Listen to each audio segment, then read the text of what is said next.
K-pop Demon Hunters Haja Boys breakfast meal and Huntrix meal have just dropped at McDonald's. They're calling this a battle for the fans. What do you say to that, Rumi? It's not a battle. So glad the Saja Boys could take breakfast and give our meal the rest of the day. It is an honor to share. No, it's our honor. It is our larger honor. No, really. Stop. You can really feel the respect in this battle. Pick a meal to pick a side. Ba-da-ba-ba-ba. At participating McDonald's while supplies last. This episode is brought to you by Indeed. Stop waiting around for the perfect candidate. Instead, use Indeed sponsored jobs to find the right people with the right skills fast. It's a simple way to make sure your listing is the first candidates see. According to Indeed data, sponsored jobs have 4 times more applicants than non-sponsored jobs. So go build your dream team today with Indeed. Get a $75 sponsored job credit at Indeed.com/podcast. Terms and conditions apply. This episode is brought to you by Welch's Fruit Snacks. Big news for your kids' lunchbox. Welch's Fruit Snacks are now made without any artificial dyes. A snack parents can feel good about and the same delicious taste kids can't get enough of. All made with no artificial dyes. Try Welch's Fruit Snacks today.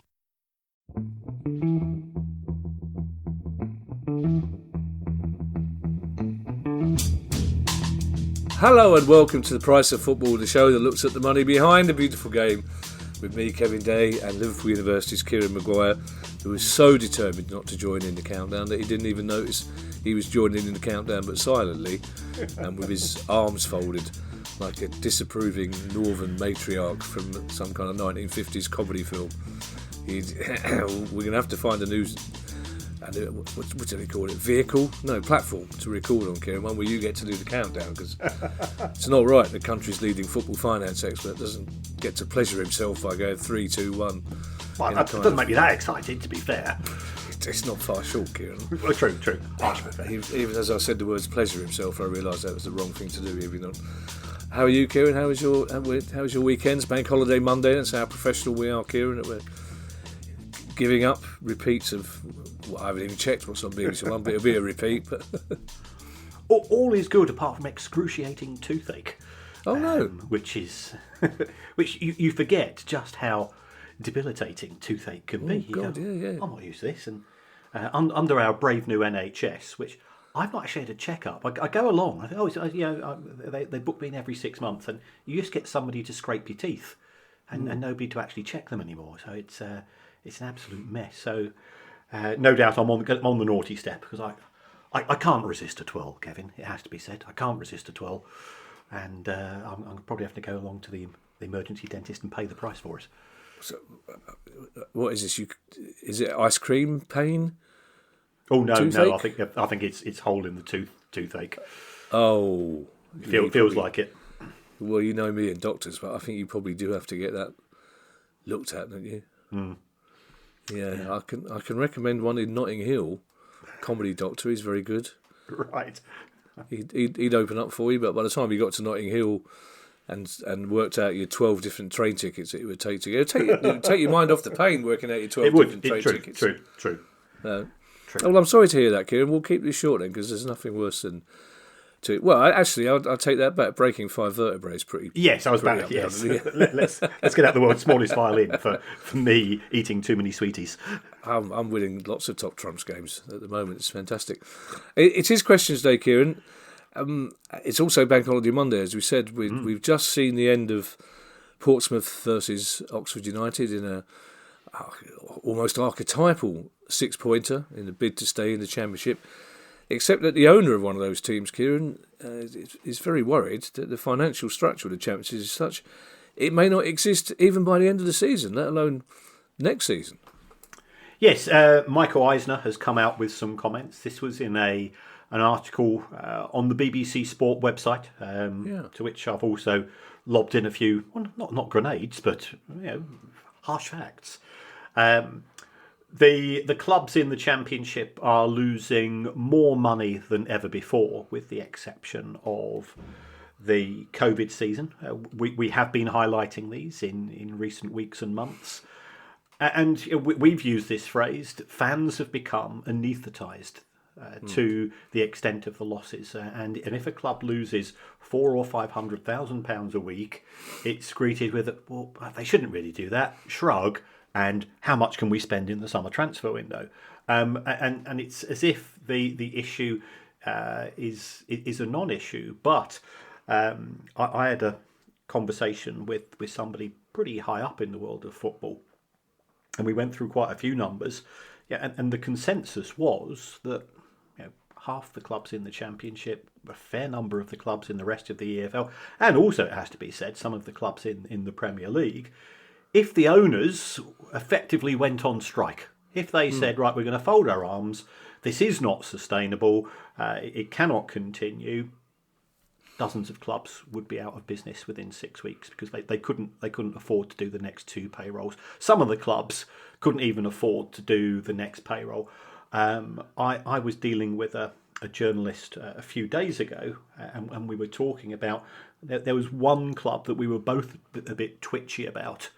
We'd heard 1 or 2 stories coming out of mutters from agents. Agents now contact a variety of people, sometimes me, mainly not me, has to be said, to just work out where their players stand for non-payments of wages. And I believe that one well-known club, not in the Premier League to be fair, but still a high-profile club, was within 6 hours of not paying the wages. And it's this crazy situation where the chief executive or the finance director has to get on a phone or a WhatsApp message to the owner and say, payroll's on Thursday, we need 500,000, 800,000, 2.1 million, whatever it's going to be, by Thursday, in order to pay the wages. Otherwise, we've got a problem. And this one went to within 6 hours. Many owners are overseas. Absolutely nothing wrong with it. Yeah, there's nothing xenophobic about this. But sometimes you've got time differences. Sometimes they're difficult to get hold of because they've got business concerns. They've got family issues. They might even be on vacation. Or that they did pick up the message. And again, many owners are incredibly successful in their own right, and it falls down the priority list. And you might say, well, how can that be in the case of a football club? If you're dealing with billionaires who are running huge businesses, owning a football club might not be the number one thing on their mind, especially in the current global situation with which we all find ourselves. So there is a genuine concern. So Michael Eisner's comments do have some validity. I think he is trying to run Portsmouth on more of a sustainable level. Portsmouth is still losing money, and as one owner said, if I'm willing to put in £100,000 a year and the club's losing £101,000 a year, we move into Mr. McCorber territory, and you've still got a problem. So even when the owners set budgets, you've only got to go slightly over that budget, and you've got a problem. So these comments from Michael Eisner, I think they have resonated. There's certainly been a lot of comment in the media on the back of that, and I'm looking at my Championship spreadsheet, and it's there's a lot more red, shall we say, than any other colour. And I'm colourblind. Yeah, you were bored over the weekend, weren't you? Because you went through a period where you were just sending me kits that you couldn't see on games that you weren't watching. Yes. I mean, Portsmouth are losing money, but they sell out every home game, which is a slightly worrying thing. But I think what was even more concerning about Eisner's comments was how measured they were. I mean, we've had a lot of club owners in the past 10 years crying wolf, including the owners of Wolves, which is, you'd expect that to happen. But essentially what Michael Eisner said was it's not if, it's when. He said he could see a situation within the next 2 seasons where the rest of football outside the Premier League will virtually collapse. And he indicated himself that it's partly down to overseas owners like he was, some of whom came into the game without fully realising the implications for their own finances. But it's it was his measured tone that worried me more than anything else. And he said he was saying it out of sadness more than anger. Yes, it's certainly one of the areas that the IFR are very concerned about, and it was noticeable that there's been, funnily enough, some sort of political commentary about abolishing the IFR if other parties get into power, which they're perfectly entitled to do if that's the mandate that they're given. The football has relied on the find a bigger fool model working, and the find a bigger fool model has worked. Yes, we lost Bury, but we've got the Bury Phoenix. We lost Macclesfield Town, but we've got the Macclesfield. We lost Derby County in the sense that it went into administration. Yet David Clowes has come in. So we've got new owners at Wigan. We've got Sheffield Wednesday in administration at present. But again, there is a preferred bidder. We're on our second preferred bidder. So the system seems to work, but it's incredibly precarious. It's incredibly high risk, and you don't want something as high risk for something that is as central to your life as your football club. And you and I have both been through times where we thought, this is the last match I'm going to see. And that sense of foreboding. And yes, we should be adult enough to realise, and I think we are adult enough to realise that it's not the same as losing a loved one. And apologies to anybody who thinks that I'm being unduly melodramatic about this, but outside of your family, your football club is the most important thing to you as part of a central part of your life, and therefore it would be a huge loss for so many people when that does occur. And we're not showing any signs of growing up. We've not learnt through the collapse of ITV digital. We've not learnt through the impact of COVID. It's as if we've been watching Men in Black, and Will Smith has just come along at the start of each season, flashed his magic pen, and people go, right, we spend as much money as you want. Well, it's as though we're not paying attention to what's happening abroad, in France, for example, which should be an object lesson for all of us. But Maxwell Young has our first question, and PSR may be on its way out, Kieran, but the workarounds or / scams are still trickling in when it comes to PSR. As Maxwell Young said, how are footballer fines handled in respect to PSR? I assume that wage deductions improve their position, but do fines for late arrival, not wearing matchday attire and the like also help? If so, could a club on the brink of a PSR breach purposely look for reasons to fine players, especially those on high wages? Now, you'd have to be on the very brink before you started going, well, I'll tell you what, if we fine Harry Kane, Harry Kane seemed to blow on his coffee. That's specifically not allowed. So if we fine him £2 million, we should be laughing. I mean, it's an idea, but it seems to me you'd have to fine a lot of players for a lot of things to make it work. Yes, a sort of sending out a message or emailing all the players to say, any chance you can come in tracky bots for the next team meeting, which is specifically prohibited, I think it is unlikely. But I understand the broad direction from which Maxwell is coming.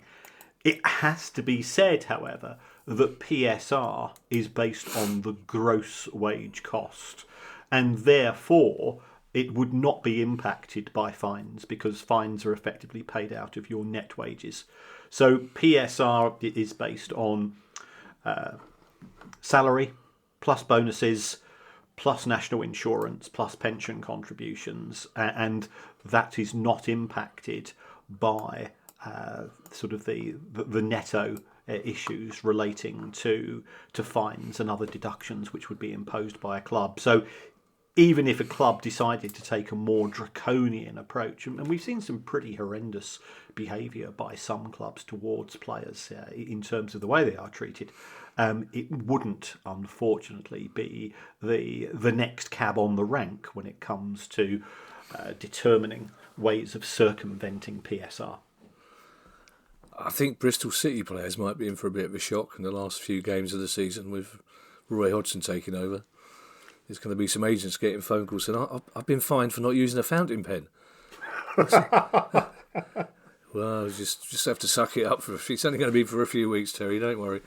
Nick Pooley has our next question. Nick Pooley says, we hear a lot in football about gross salaries per week for effect, but if you're a player or agent, you're only really interested in the net take-home pay a player receives. I remember hearing not too long ago that Italy changed their tax laws, which meant that the highest paid footballers were no longer exempt from a more beneficial tax rate. My question is then, which countries have the best tax rates as a footballer? Obviously, I'm expecting Saudi Arabia to have the best rates, but how do the other big footballing nations fare? It's an interesting question, Kieran, and in these times of geopolitical uncertainty, Saudi Arabia are right in the middle of that, and there seems to be quite a few sporting projects that they're putting on hold, certainly in terms of infrastructure out there, understandably so, which may come to have an impact on Newcastle in weeks and months to come. But it's an interesting question, Kieran. Yeah, it's a very fair question, Nick, and it is something which has existed in football for many years. I can remember Ken Bates talking about Ruud Gullit in terms of negotiating his contract, and as far as Ruud was concerned and his representative, it was all about the netto. It was all about the sum that the individual player was going to receive as far as their bank account was concerned. And football is a global game, and tax is a global complication which is determined by individual tax codes. But having looked at this in a wee bit of depth, Nick's absolutely correct to highlight the benefits of playing in the Saudi Pro League because it is a natural resources rich country. There is no tax on personal income. So therefore, if you're on £70,000 a week, you take home £70,000 a week. Now that will contrast with the position of a player in the Premier League who's likely to be paying tax at 45% on the vast majority of their earnings. If you're in the Bundesliga, I think it's 47.5% or 47%. So there are significant differences. But both the Saudi Pro League and the UAE League, which isn't as high profile as the Saudi Pro League, doesn't tend to pay such high wages, but those are both tax-free. Another consideration is to go to Monaco and to play for AS Monaco, in which case you will pay 0 personal tax if you are a resident. And I'm not saying that this would impact upon an individual in terms of his or her decision making as to where to reside. For example, if we took offshore Jim for a suggestion, he's now a resident of Monaco, and he's probably gone there for the food, the wine, the company, the architecture, the views. Nothing to do with not paying tax to the country which made him a billionaire. So there's Monaco. If we then look to Spain, Spain had the Régimen Especial de Transporte de Dores Desplaza. Oh, which I didn't do GCS Spanish, as you can probably just realise. The Beckham Law. It sounds like a nice starter, though. It does indeed. Yes, and I mean these are rules which have been tweaked over the years, but that it was referred to as the Beckham Law, and what it meant was that you only paid 24% tax on your Spanish income instead of 47%. I think that now only applies to the first £600,000. Your non-Spanish income, so we are dealing with players who are global brands. We are dealing with players who have image rights companies which are located overseas. Well, your non-Spanish income would not have been taxed under the old Beckham Law. In Italy, if you are a new resident, you only pay 7% tax for the first 10 years under certain circumstances, and I think that applies to southern Italy rather than northern Italy. So it's more of a local law, and you're only taxed on the first €100,000 of your foreign income. So it's certainly is a consideration. Now, if you talk to footballers, they will say, at certain parts of my career, it's all about the football. But as they move towards perhaps the twilight of their career, the long-term security for both themselves and their families becomes more significant. And therefore making decisions on the basis of tax consequences is certainly something which they should be taking into consideration, and no doubt that they will be advised appropriately by their management team and agents.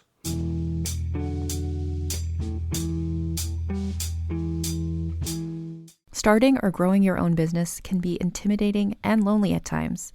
Your to-do list may feel endless with new tasks, and lists can easily begin to overrun your life. So finding the right tool that not only helps you out, but simplifies everything as a built-in business partner can be a game changer. For millions of businesses, that tool is Shopify.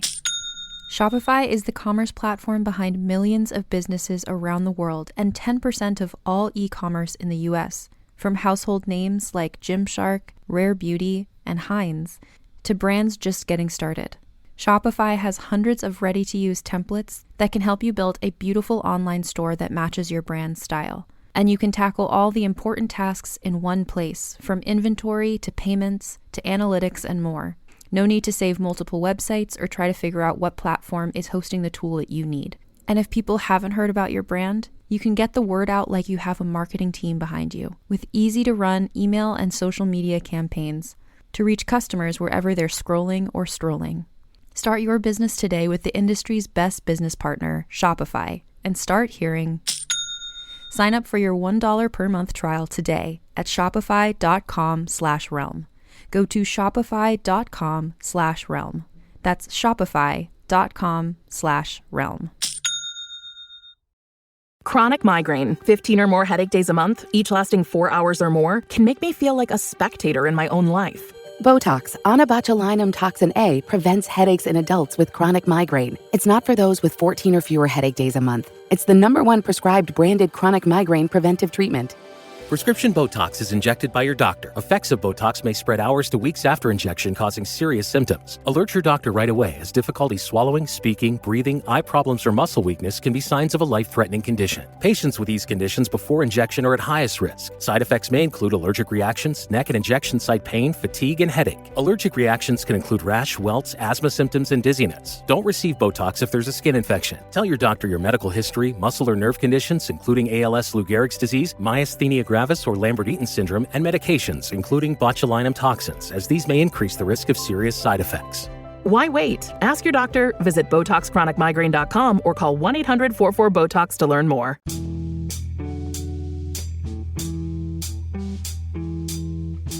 Is it not difficult, Kieran, sometimes to distinguish between income in one country and income in another? I mean, I understand Harry Kane, for example, to use him as an example again.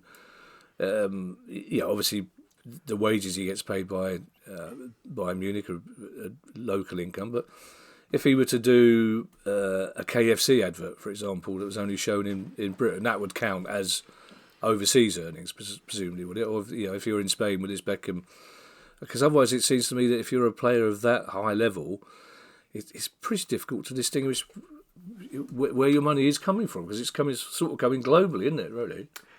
Yeah, yes, it can get complex. Normally, where's the check coming from? I know we don't use checks anymore, but where's the? Let's take a look at the bank account from which the payment is being originated. Tends to be a factor.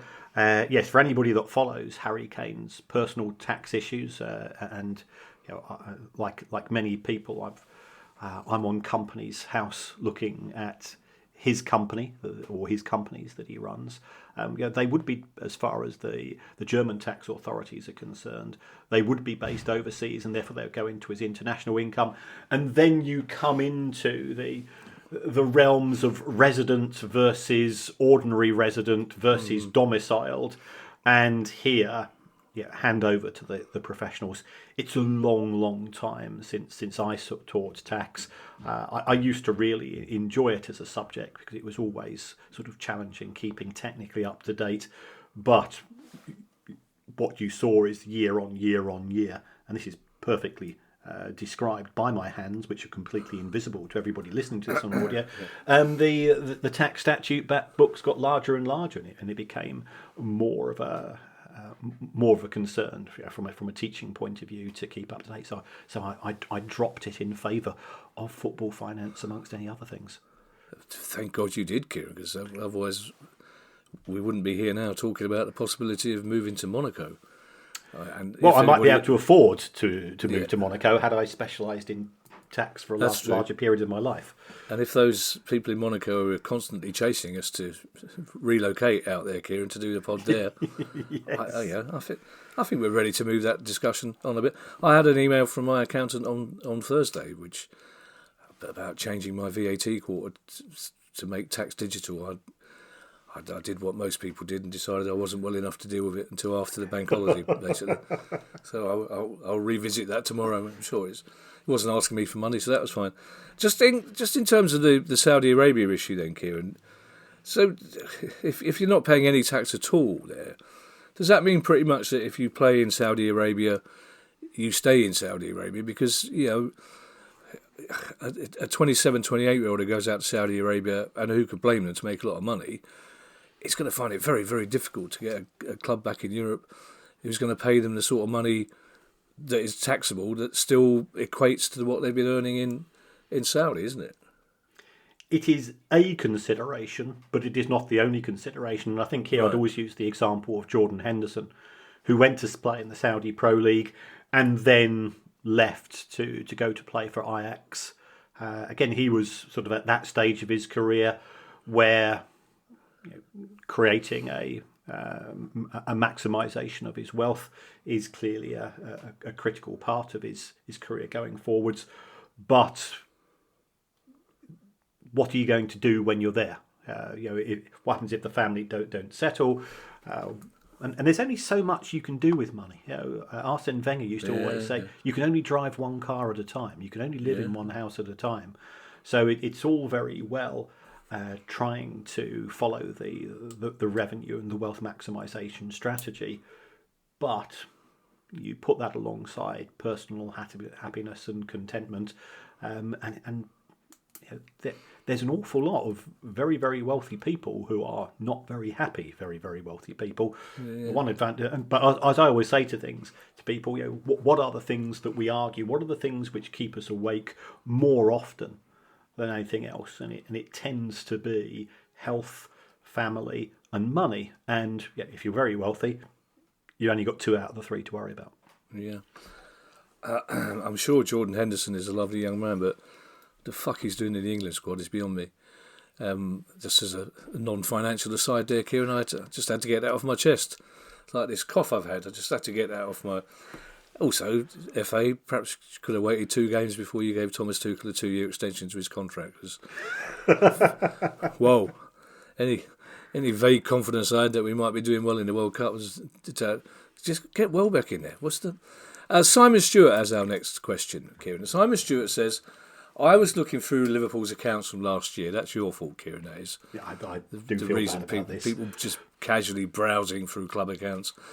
And I noticed, said Simon, a £9.6 million settlement which Jurgen Klopp received. Why would he be entitled to a payoff when he resigned? Well, contracts are very, very complicated things. So in 2022, Jurgen Klopp's had a contract which, ironically, was due to expire in the summer of 2024. And FSG managed to persuade him to sign an extension to that contract until 2026. So the understanding, I think, of most people is that he resigned. But I think it was perhaps slightly more nuanced than that, in the sense that FSG and Jurgen had a discussion about his future, about he's always said my energy levels were, and he's a very intense guy. He's a magnificent coach. Yeah. He was so charismatic. He was loved by 50% of Liverpool and respected by the other 50%, and that to achieve that is a hell of an achievement.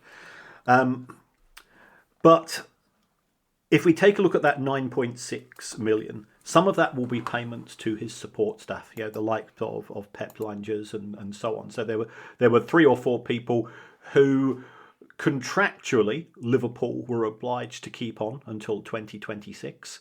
So therefore they will be affected, but they are part of Jurgen Klopp's entourage, and he did say when he decided to leave Liverpool, I'm not going to another Premier League club. I'm not going to get into football management for the foreseeable future. Now, these people want to work in football. Yeah. So therefore, there would have been a redundancy payment.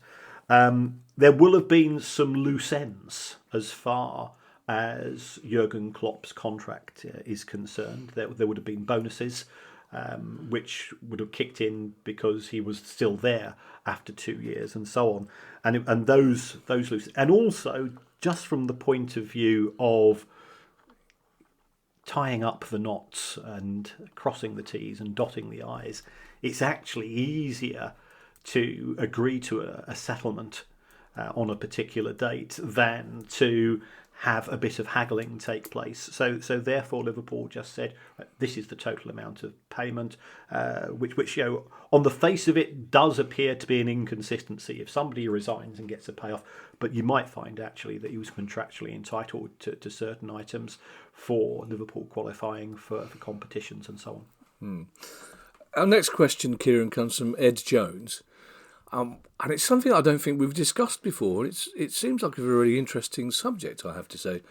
Ed Jones says, I'm interested to know why some of the lower tier Football League clubs and National League clubs run college programmes instead of a traditional academy, Tranmere Rovers being one example.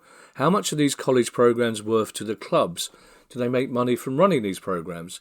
Is the cost v risk calculated in that it's less likely for a player to come through a college system into professional football, but the costs associated with it are pale in comparison with running an academy? Yeah, I think this is a fascinating topic. So thanks to Ed for highlighting it. This is one of, in my view, one of the unintended consequences of EPPP, the Elite Player Performance Plan. I am not as enthusiastic about EPPP as some people. At the same time, I think it certainly has some merits for some clubs. But if you were a club in League 1 or 2 and you were at Category 3 or 4, so you've still got some expensive compliance costs. You've still got an annual audit that you have to go through. You still have to do an awful lot of box ticking. So it does cost significant amounts of money. Whereas Category 1 academies, they're probably talking 15 to 25 million pounds for a Premier League club. They are very expensive.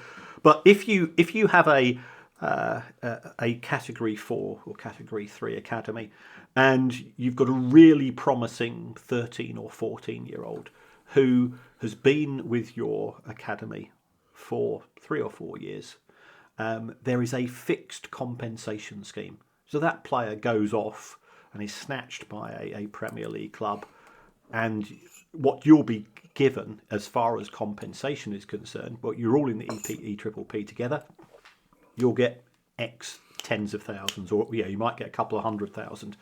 Whereas if that player is going through sort of a sort of an FE college, BTEC route and so on, you're not bound. The buying club says can't impose the EPPP rules, and therefore that strengthens the hand of the club which is going through this particular route.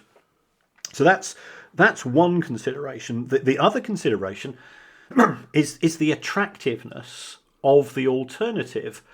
If I was a young person, or equally if I was the parent of a young person who was a promising footballer but who was not at a Premier League or a Cat 1 academy, I would be saying to myself or saying to them, you've got a chance of a career as a professional footballer, but we still know that chance is less than 1 in 100. And at the same time, being able, as the football club, to offer them both a football route and a set of formal qualifications as a package becomes slightly more attractive. We've spoken about this, and we perhaps we should try to get Tony Pulis on the show, because it was his report which we both read, which is saddening in so many ways about the commoditisation and the casual throwing away of the futures and the dreams of young people that both resonated with us. So being able to offer an alternative to what a Category 3 or Category 4 academy can offer is beneficial, and also it does allow those clubs that go through the college programs route to recruit these young people at the age of 16. We saw Brentford, for example. They offered this sort of this B team alternative to having an academy. Because they realise that being in London, you've got Arsenal and Chelsea and West Ham and Spurs and Palace and so on, who are letting kids go at the age of 16, who still have a lot of promise, and this was an alternative route. And I think the FE college and sort of education route alternative is something which is attractive and can benefit both parties, because it could be the difference between that person dropping out into part-time football or dropping out of football altogether. And you can progress as much between the ages of 16 and 18 as you can between the ages of 10 and 16. Some people are late developers. I think it might be harder to get hold of Tony Pulis these days, because according to that advert, he lives in a beachside villa with Sam Allardyce and Alan Pardew now, which... That is true. It's all very quiet and relaxing until about 8:30, I imagine, when Alan Pardew wakes up a bit and decides he's going out for the night, and the other two say, "Can you keep it quiet when you come in, and maybe come in on your own this time?" Such a bizarre scenario, that advert.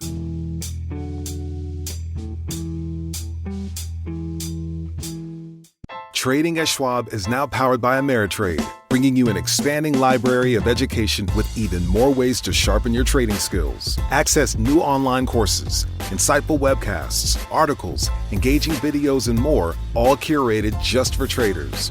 Plus, guided learning paths with content designed to fit your unique interests. No sifting to find exactly what you need, so you can spend your time learning to trade brilliantly. Learn more at schwab.com/trading. This episode is brought to you by Palmolive.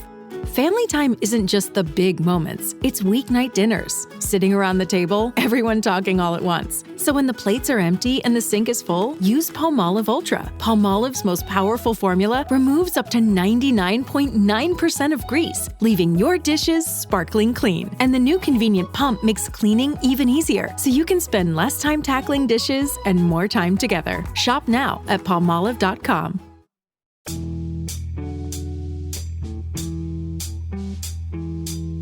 The gist of Tony Pulis's report, and it would be great to talk to him, because essentially what he said is clubs are colluding in taking on young players they know they're not going to give careers to. Essentially, he called them human cones, essentially.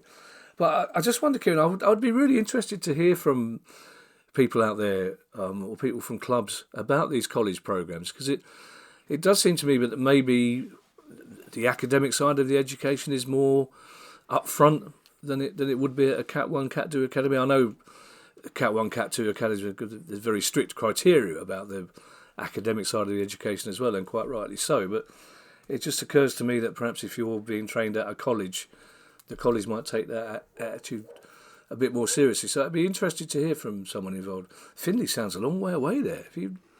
Is he down? It's a sunny day. He's out in the back garden, but a bloke has just walked up the drive. Oh, very dangerous thing to do. I'm not quite sure why. Finley's gone quite quiet.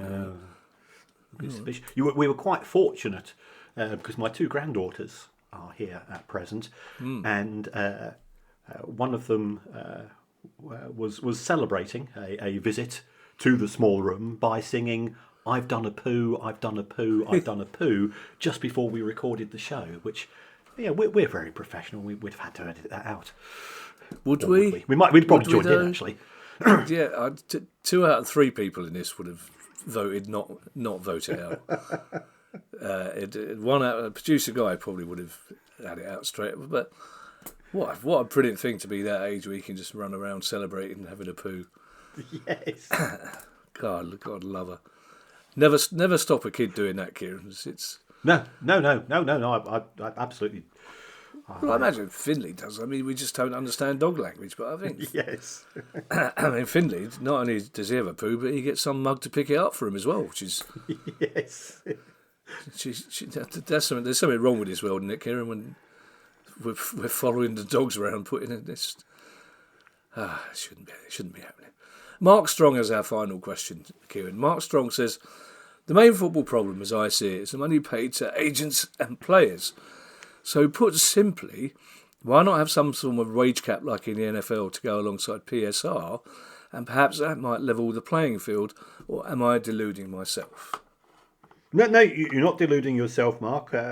It is a topic which is debated on a regular basis, and it could be argued that the new rules which kick in from the 1st of July, squad cost rules, are quasi related to wage payments, because it's effectively putting a cap on the total amount of expenditure on players. Now, I appreciate it also includes amortisation and impairments and agents' fees and so on, but certainly a couple of those elements which Mark mentioned are within the remit of SCR.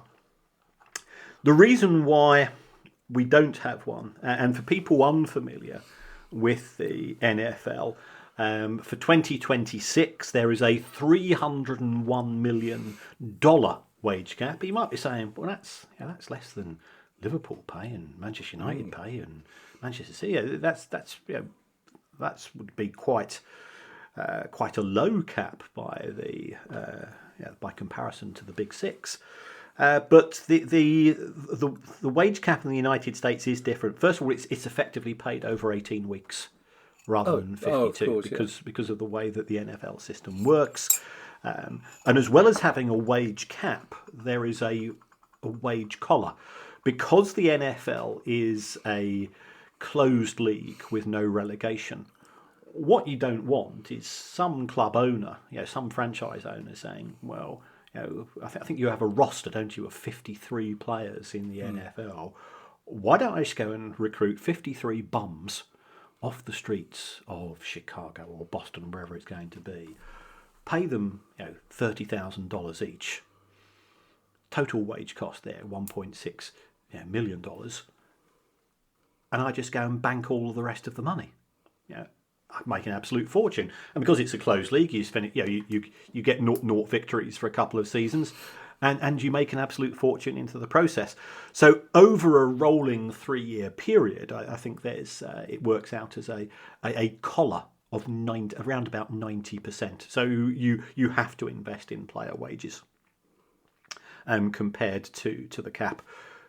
That would actually fail spectacularly in the Premier League, for example, because the difference between the clubs paying the highest level of wages and the lowest level of wages is a factor of around about 400%. So there would be that as a complication. Secondly, we've already mentioned from an individual taxation perspective the allure of going to the Saudi Pro League and the Beckham rule and other tax. Well, you could have a talent drain. If nobody in the Premier League can earn more than £200,000 a week, and AC Milan are willing to offer 250 and Bayern are willing to, you end up losing players to other leagues, and we saw this. Remember when Johnny Wilkinson went to play rugby union in France following England's victory in the World Cup, and that was done because there was a wage cap in English rugby. So there's that. Even if you're going to have a FIFA imposed wage cap, let's face it, the chances of FIFA doing anything which actually affects sort of proper football is fairly remote. You'd then have, as we've already seen, the complications caused by different rates of tax in different countries, and you get players making more decisions based on tax regimes. There's also the issue of compliance culture. If the view of the owners is, I want that player, they just end up cheating like Chelsea have done. In terms of signing Eden Hazard and Willian and David Luiz and so on. So they will just end up creating complex vehicles through which players can be paid. And you've got that situation which takes place in the United States where, I've forgotten the name of the players, but some of the players in baseball will still be receiving a salary when they go into their 50s and 60s because that they get employed to do. Yeah. So that there's that as well. And then you've got further complications of, okay, let's see, because if you take a look at the EFL handbook, I think for League One, there are certain rules that apply when a club's in financial distress, which means you can't pay more than, say, I think it's £3,500 a week, or £3,750. And people say, well, surely that will work, but the definitions of your basic wage become very complicated. And I do bits of pieces of advisory work, and sometimes I will therefore be looking at a player's contract from the cost of the club or the potential earnings for a player, and here you do start to see the very significant incentivizations that exist within football. So when a player signs a new contract, they will get a signing on bonus. So you might have a player who signed a contract in the Premier League for £50,000 a week, but that includes, when he signed the contract, gets an extra £500,000. Now, should that £500,000 be spread over the life of the contract? Many contracts for clubs and players at the higher level will have loyalty bonuses, and people say, well, what is a loyalty bonus? The player has signed a 4-year contract or a 5-year contract. Well, what a loyalty bonus means is that if that player is still at the club on the next 30th of June, they will get a certain amount of money, normally a fixed sum. And then, of course, you've got individual achievement bonuses if the club avoids relegation, qualifies for the Champions League, if the player wins the PFA award or the Golden Boot or the Ballon d'Or. These can cause huge changes in the overall pay of the player, should they be included in that wage cap. So I'm not saying there shouldn't be a wage cap, but they are incredibly complex beasts, and they come with a number of series of conditions attached. And the final issue is, we're recording this on Monday evening. Well, tomorrow evening, I'm working for the Professional Footballers Association, so I'm teaching a course. Well, there is a collective bargaining agreement between the PFA and the football authorities. Why should the PFA sign off on this? And if people are saying, why am I standing up for the PFA? Am I compromised by making this comment? I'm not. I can walk away at any time. But if I was a professional footballer, if we're going to have a wage cap imposed on us, what's in it for us? So, as any negotiator will say, you don't just give things away for nothing. So, what are going to be the comebacks in terms for player welfare and protection if the football authorities themselves want to impose these rules? That was a remarkable answer, Kieran. Well done. If just a minute was still on, you would have walked it. That was fantastic. Really interesting as well. There are so many things I admire about you, Kieran, but your optimism is one of them. And assuming that I would have any idea where Johnny Wilkinson went to play after England won the Rugby World Cup is very very high up the list. Apologies to Mark Strong as well, by the way. I didn't ask that question with a sort of flourish. I like to, because I could feel I could feel a hacking cough coming on, so I rushed it to get to the mute button. So poor sod, he's waited 2 years to have his question asked, and then I just threw it away. Send another question in, Mark. I'll demand it goes straight to the top of the pile with it. Or you could join the Price of Football Club, and you get the question asked straight away on a special pod. Thank you to everyone who has joined the Price of Football Club. If you'd like to join the club too and get every episode a day earlier than everyone else, ad-free listening and invite to our monthly Q&A sessions, bonus episodes and more, possibly a live feed of Kieran's granddaughter singing about her toilet exploits, who knows, while Finley barks along in the background, then just go to our website, priceoffootball.com. If you have a question you'd like answered on the show, email us at questions@priceoffootball.com. Don't forget you can follow us on Twitter, you can find us on YouTube, and if you'd like to buy one of our books or even a Price of Football t-shirt, go back to that very same website, priceoffootball.com. We'll be back on Football's Back, Kieran. Proper Football's back. Although the FA Cup has been... the FA Cup matches were great, and the Championship matches have been fantastic. Proper, can we say proper football? It's sort of blood and thunder football. Yes. Also, hats off to those various people who film various Arsenal fans around various grounds at the end of Arsenal losing, because they are the gift that keeps on giving, are they not? Oh my Lord, some of those people are so angry. There's one particular Arsenal fan, you think you just have to lock him in the toilet on the train on the way home, except I imagine he would have locked himself in the toilet on the train, because he clearly did on the way down. So we'll be back on the other side of European football for some of us, Kieran. True. Oh no, hang on a second. No, we won't, because No. What am I talking about? It's Bank Holiday. I'm all confused. We'll be back on Thursday with our news pod. I'm confusing myself. That's a combination of getting over virus and worrying about your tooth. So, we'll be back on Thursday with our annual news pod, our weekly news pod. So in the meantime, I shall hand you over to Mr. Kieran Maguire with his customary farewell. Well, thank you for everybody that's been sending us stories. Quite a few people have been asking to appear on the show as well, which is so we will get our collective arses together. Myself and Kevin, we're not the best organised of people. Thank you for all the interactions. That they are genuinely appreciated, and to everybody in the club as always. Thank you so much for your support in helping us to fund the show. But there's a way that you can also help us, which won't cost you a penny. Just cost you 30 seconds of your time. Just pop onto the app. Just say, doesn't matter. Doesn't matter what you say. In fact, say whatever you want. We can take it. You could even say you would rather have the show presented by Alan Pardew and Mel Giedroyc, and I think that would be a rather fascinating show, and I suspect I know who would win it as well. Yeah, can it be Alan Pardew and Mel Giedroyc and someone else? just for that'd be great. I know exactly who would win it. Mel would wipe the floor of him, and all sorts of.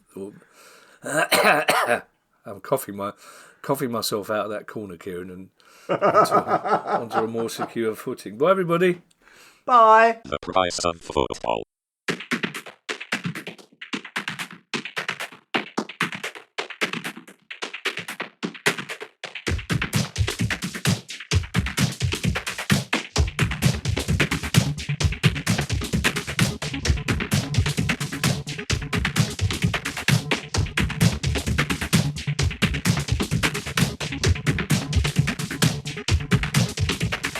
The Price of Football.